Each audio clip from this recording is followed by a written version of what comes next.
Hi friends आज का जो हमारा टॉपिक है वो है फंडामेंटल राइट्स।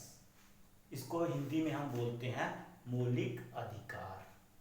तो सबसे पहले हम बात करेंगे कि जो ये फंडामेंटल राइट्स हैं ये हैं क्या। मतलब ये they are the basic rights. ये क्या है? ये एक बेसिक राइट्स हैं जो हमारे कॉन्स्टिट्यूशन ने हमें दिए हैं, जो भारतीय संविधान ने हमें दिए हैं। ठीक है। और इंडिया के जितने भी सिटीजन्स हैं उन सब को हमारे कॉन्स्टिट्यूशन ने ये राइट्स दिए हैं। ये अब प्रश्न ये उठता है कि जो फंडामेंटल राइट्स होते हैं ये होते क्या हैं? What is the meaning of fundamental rights? मौलिक अधिकारों का अर्थ क्या है? तो मौलिक अधिकार या फंडामेंटल राइट्स क्या हैं? Fundamental rights are the basic human freedoms which every Indian citizen has the right to enjoy a proper and harmonious development of personality। कि जो फंडामेंटल राइट्स क्या है? ये बेसिक फ्रीडम्स हैं, ये एक बेसिक स्वतंत्रताएं हैं जो भारतीय संविधान ने हमें दी हैं। जो भारत का जो भी नागरिक होगा वो इनको क्या करेगा? इंजॉय करेगा, ताकि उसकी ऑल राउंड जो डेवलपमेंट है वो हो सके। बात आ रही समझ? हारमोनियस का मतलब क्या होता है? ऑल अराउंड डेवलपमेंट, ताकि वो उसकी अच्छे तरीके से हो सके। ठीक है। They are universally applied to all citizen. ये भारत के सारे नागरिकों के लिए है। भारत के जितने भी नागरिक हैं उन सब के लिए जो फंडामेंटल राइट्स हैं ये सबको बराबरी से मिलेंगे विदाउट एनी डिस्क्रिमिनेशन।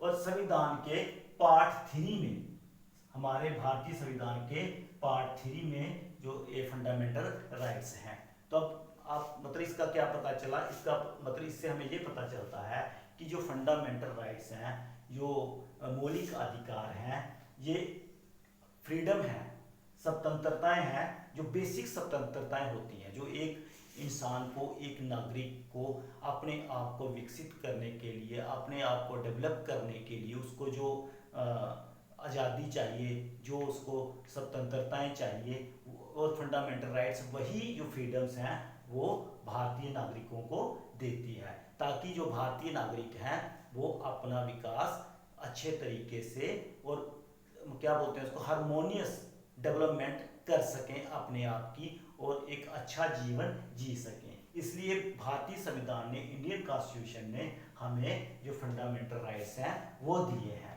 और जब इंडियन कॉन्स्टिट्यूशन के पैरा 3 में है, किसमें है? ये पैरा 3 में है। अब आई बात समझ कि जो फंडामेंटल राइट्स हैं ये हमारे लिए बहुत ही जरूरी है। They are so important for an individual to develop himself.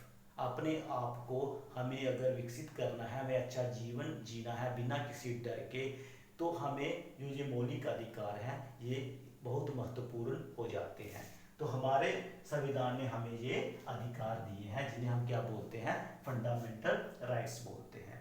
अब जो फंडामेंटल राइट्स हैं ये कितने हैं? They are 6 in numbers. कितने हैं ये? They are 6 in numbers. पहले कितने होते थे? पहले ये 7 होते थे। एक राइट होता राइट टू प्रॉपर्टी, पहले वो फंडामेंटल राइट्स की जो कैटेगरी है उसमें आता था, लेकिन अब वो क्या है? लीगल राइट है, मतलब वो फंडामेंटल राइट नहीं है। तो अब कितने राइट्स रह गए? 6। There are 6 fundamental rights. ठीक है। तो कौन कौन सा है? सबसे पहला है राइट टू इक्वलिटी, मतलब राइट टू इक्वलिटी, बराबरी का अधिकार। राइट टू फ्रीडम, स्वतंत्रता का अधिकार। राइट अगेंस्ट एक्सप्लॉयटेशन, मतलब शोषण के विरुद्ध अधिकार। Right to freedom of religion, मतलब धार्मिक जो स्वतंत्रता है उसका अधिकार। कल्चरल एंड एजुकेशनल राइट, मतलब हमारे भारत में कितने तरह के लोग रहते हैं, सबका अपना अपना कल्चर है, अपनी अपनी सांस्कृतिक है ना, उसका अधिकार। राइट टू कॉन्स्टिट्यूशनल रेमेडीज, ये क्या है? 6वां अधिकार है। अब ये है कि जो ये फंडामेंटल राइट्स हैं इसका आइडिया कहाँ से लिया गया? हमारे जो संविधान बनाने वाले थे, हमारा जिन्होंने कॉन्स्टिट्यूशन फ्रेम किया, उन्होंने जो फंडामेंटल राइट्स का आइडिया कहाँ से लिया, मतलब what are the sources of fundamental rights. ठीक है। ओरिजिन, इसके फंडामेंटल राइट्स का ओरिजिन क्या है? तो जो फंडामेंटल राइट्स का ओरिजिन है या जो सोर्सेज हैं ये लिए गए हैं, सबसे पहले इंग्लैंड्स बिल ऑफ राइट्स, जो इंग्लैंड में जो बिल है राइट्स का, उससे हमने लिए हैं। उसके बाद United states bill of rights, जो अमेरिका का राइट्स का बिल है, उससे मतलब ये है स्रोत हमारे फंडामेंटल राइट्स का। और तीसरा France declaration of rights of man, कि जो फ्रांस का डिक्लेरेशन है कि एक मनुष्य के क्या अधिकार होने चाहिए, जो उन्होंने एक व्यक्ति को अधिकार दिए हैं, उनसे हमने क्या लिए हैं, फंडामेंटल राइट्स लिए हैं। ये वो हमारे क्या है, स्रोत हैं। क्या है वो, हमारे स्रोत हैं। तो सबसे पहला जो राइट है वो क्या है, राइट टू इक्वलिटी। ये संविधान के आर्टिकल 14 टू 18 में इसका जिक्र किया गया है, राइट टू इक्वलिटी का। इसका अर्थ होता है समानता का अधिकार। इसका मतलब ये है कि भारत के कानून की नज़र में जो सारे जितने भी नागरिक हैं, भारत के नागरिक, वो एक हैं। वो क्या है, एक समान है, विदाउट एनी डिस्क्रिमिनेशन। मतलब जात, धर्म, भाषा, रंग, लिंग, मतलब किसी भी बेस पर उनसे भेदभाव नहीं किया जाएगा।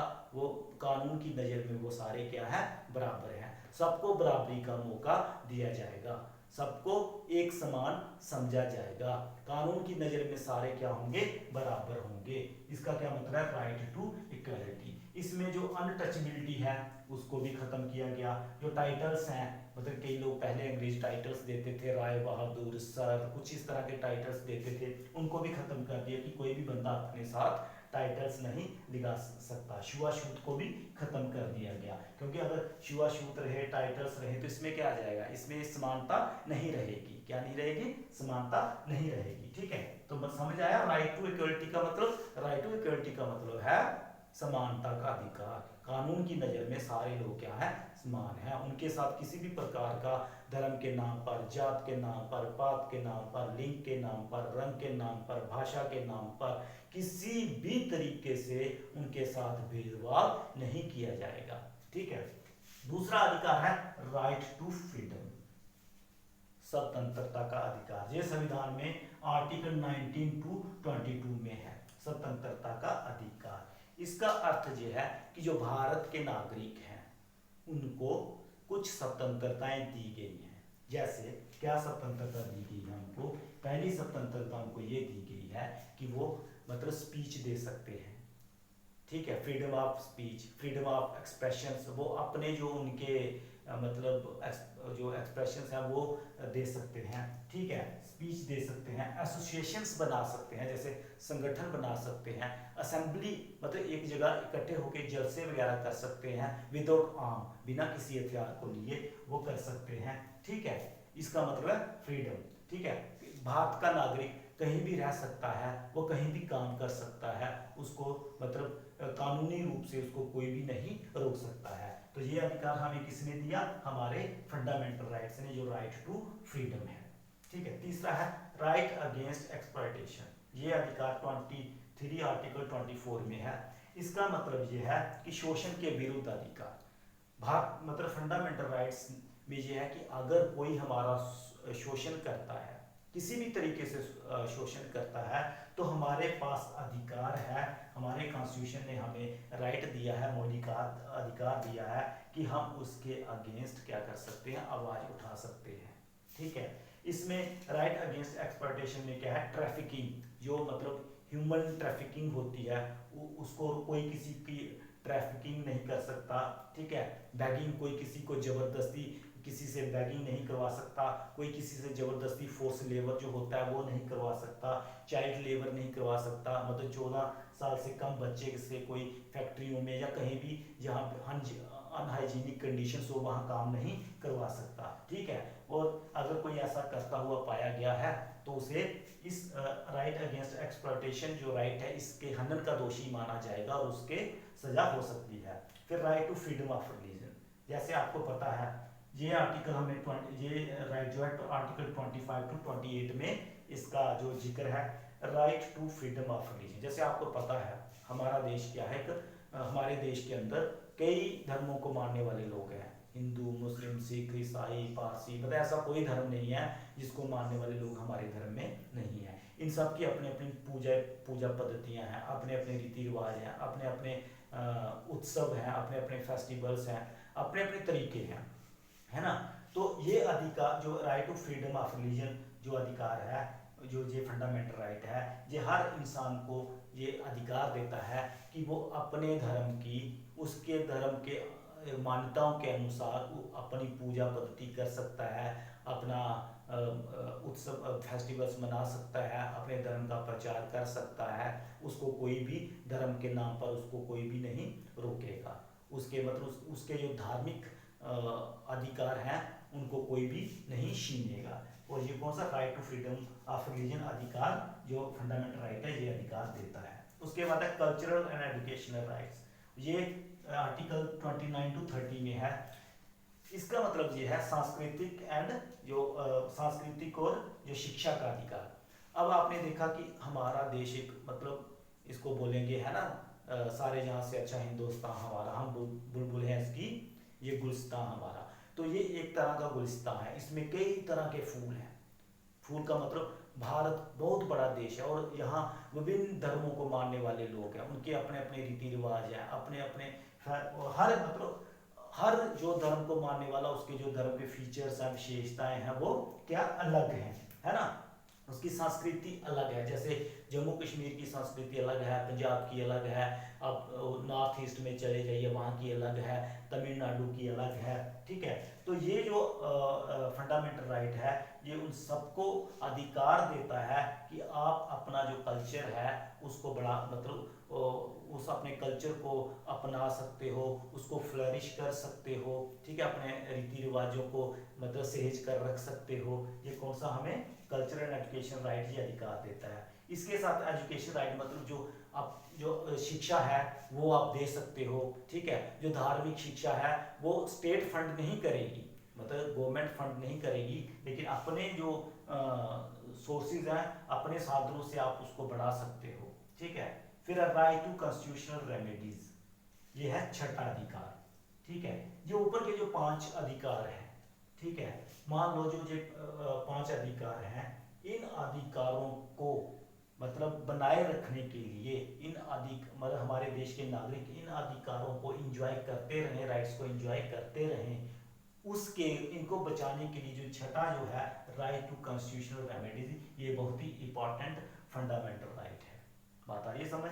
मतलब देख लो कि अगर गवर्नमेंट है वो कह मतलब हमें राइट टू फ्रीडम नहीं देती है, हमें मतलब अपने विचार रखने का मौका नहीं देती है, हमें असेंबल होने का मौका नहीं देती है, हमें एसोसिएशंस बनाने का मौका नहीं देती है, फिर हम क्या करेंगे, कहाँ जाएंगे। तो जो ये वाला अधिकार है राइट टू कॉन्स्टिट्यूशनल रेमेडीज, ये हमें अधिकार देता है कि अगर स्टेट, अगर गवर्नमेंट हमारे फंडामेंटल राइट्स को कर्व करती है या उनको अल्टर करती है या कम करने की कोशिश करती है, जहाँ मतलब उनको ख़त्म करने की कोशिश करती है, जहाँ हमारे अधिकारों का हनन करती है, तो हमारे पास राइट है कि हम directly supreme court of India में जा सकते हैं, वहाँ सरकार के खिलाफ कंप्लेंट कर सकते हैं कि सरकार जो है, गवर्नमेंट जो है वो हमारे मौलिक अधिकारों का हनन कर रही है। तो जो मतलब सुप्रीम कोर्ट ऑफ इंडिया है वो ये एक और बात मैं आपको बताना चाहता हूँ, ये जो फंडामेंटल राइट्स हैं ये क्या है, इनफोर्सेबल राइट्स हैं। मतलब क्या है, जस्टिएबल राइट्स हैं, मतलब जो कोर्ट है वो हमारी बात सुनेगा और सरकार को डायरेक्शंस देगा, गवर्नमेंट को डायरेक्शंस देगा और सरकार को मतलब पनिश भी कर सकता है कि आप लोगों के सिटीजन्स के जो फंडामेंटल राइट्स हैं उनका हनन क्यों कर रहे हो। बात आ रही है समझ। तो these are the 6 fundamental rights of Indian citizens which are enshrined in the constitution of India para 3। अब एक और फंडामेंटल राइट था पहले जिससे हम बोलते हैं, जो 7वां राइट था, right to property. Right to property, इसको 44th अमेंडमेंट में इसको राइट टू प्रॉपर्टी से निकाल के लीगल राइट कर दिया गया। क्या कर दिया गया, लीगल राइट कर दिया गया। ये इसलिए किया गया कि मतलब जैसे हमारे प्रिम्बल में ही लिखा है कि हमें सोशलिज्म मतलब जो हमारा देश है सारे क्या है, बराबर हैं, ठीक है, सारे क्या है, बराबर हैं। लेकिन राइट टू प्रॉपर्टी अगर ये मौलिक अधिकार है तो इसमें क्या था, कई लोगों के पास बहुत ज़्यादा प्रॉपर्टी हो जाती, कई के पास बिल्कुल भी नहीं होती, है ना। कई लोगों का जो रिसोर्सेज है उन पे पूरा कब्जा हो जाता, कईयों का बिल्कुल भी नहीं होता। तो जो राइट टू इक्वलिटी है वो तो ख़त्म हो गया, अगर ये भी फंडामेंटल राइट रहता, राइट टू प्रॉपर्टी, अगर ये भी फंडामेंटल राइट रहे तो मतलब जो एम ऑफ सोशलिज्म है या aim of distribution of resource equally to all the citizens of country, तो वो तो खत्म हो जाता। तो इसलिए इस राइट को खत्म कर दिया गया ताकि जो रिसोर्सेज हैं उनका जो जितने भी नागरिक हैं सब में एक इक्वली डिस्ट्रीब्यूशन हो और जो हमारा एम है सोशलिज्म का वो भी पूरा हो जाए। तो जो ये फंडामेंटल राइट्स हैं अगर देखा जाए तो they are very very important. क्यों? क्योंकि ये राइट हमें जो भारतीय नागरिक हैं उनको मौका देते हैं ताकि उनकी जो डेवलपमेंट है वो हो सके, ताकि वो अपनी बात को रख सकें, ताकि वो मतलब शांति से देश में जी सकें, ताकि वो मतलब शांति से बिना किसी रोक टोक के अपना जो धार्मिक मान्यताएं हैं उनका पालन कर सकें। वो कहीं भी काम कर सकते हैं, वो देश के किसी भी कोने में रह सकते हैं। ठीक है, जो मतलब जो गवर्नमेंट है जब वो गवर्नमेंट जॉब्स देगी तो किसी के साथ मतलब डिस्क्रिमिनेशन नहीं करेगी धार्मिक आधार पर या जात के आधार पर, पात के आधार पर या किसी भी आधार पर वो क्या करेगी, डिस्क्रिमिनेशन नहीं कर सकती। तो ये सारी चीज़ें हमें कहाँ से मिली? ये सारी चीज़ें हमें फंडामेंटल राइट से मिली हैं। किससे मिली हैं? फंडामेंटल राइट से। अब एक प्रश्न और है कि जो ये राइट्स हैं they are not absolute rights. Absolute का मतलब ये है कि इसका मतलब ये नहीं है कि इन राइट्स को मतलब कोई भी बंदा चाहे कैसे भी इंजॉय करे, नहीं। मान लो ये कुछ कंडीशंस हैं कि सरकार उन कंडीशंस, कुछ कंडीशंस रख सकती है सरकार। मान लो आपने कहीं असेंबली करनी है, ठीक है, तो अगर वो आपकी असेंबली के कारण किसी दूसरे को परेशानी होती है, किसी दूसरे को प्रॉब्लम होती है, तो आप सरकार आपको हो सकता है परमिशन ना दे। ठीक है, ये हो सकता है जैसे आपका ये फंडामेंटल राइट है कि फ्रीडम ऑफ स्पीच का, लेकिन अगर आप स्पीच देते हो उस स्पीच से कहीं दंगा भड़क सकता है, किसी की भावनाएं आहत हो सकती हैं, तो आपका जो राइट है क्या होगा, वो इसमें कंडीशंस लागू हो जाएंगी। अगर आपका राइट के उपयोग करने से देश की सिक्योरिटी को या मॉरलिटी में किसी भी तरीके में कोई आंच आती है तो जो आपका राइट है वो क्या हो जाएगा, वहीं पे खत्म हो जाएगा। खत्म होने का मतलब ये नहीं खत्म हो जाएगा, मतलब आप अपने राइट का जो बेवजह जो यूज है वो नहीं कर सकते। तो इसलिए ये राइट्स क्या है, अब एब्सोल्यूट नहीं है। कुछ कंडीशंस हो मतलब कुछ गवर्नमेंट कुछ कंडीशंस अप्लाई कर सकती है आपके राइट पे। तो मेरे ख्याल से फ्रेंड्स आपको समझ आ गया होगा कि फंडामेंटल राइट्स क्या हैं, ये कहाँ से आए हैं और क्यों ये हमारे लिए इम्पोर्टेंट है। Thank you.